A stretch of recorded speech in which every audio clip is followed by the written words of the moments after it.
பத்தி நான் சொல்லணும்னா இட்ஸ் ரியலி குட். எல்லா கேரக்டர்ஸுமே ஒவ்வொரு கேரக்டர்ஸ்க்குமான இம்பார்ட்டன்ஸ் இந்த படத்துல நல்லா பார்க்க முடிஞ்சது. Will go with the leads. Pavish அவர் வந்து எல்லாருமே வந்து டெஃபினட்டா இத கமெண்ட்ஸ்லயே நீங்க சொல்லுவீங்க that you felt Dhanush sir in Pavish அப்படின்னு சொல்லிட்டு. எஸ், அவங்களோட இன்ஃப்ளூயன்ஸ், அவங்க டைரக்ட் பண்ண அந்த மேக்கிங்லாம் நம்ம பார்த்தோம்ல, அதுல இருந்து லைட்டா இன்ஃப்ளூயன்ஸ் ஆயிருக்காங்க.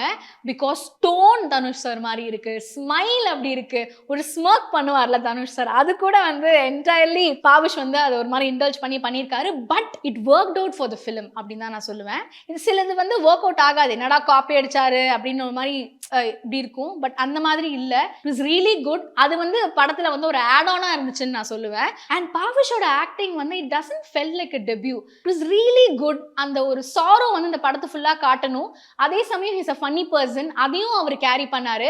ஸோ அவரோட ஆக்டிங் வந்து இந்த படத்துல ரொம்ப நல்லா இருந்துச்சு. It doesn't fell like a debut.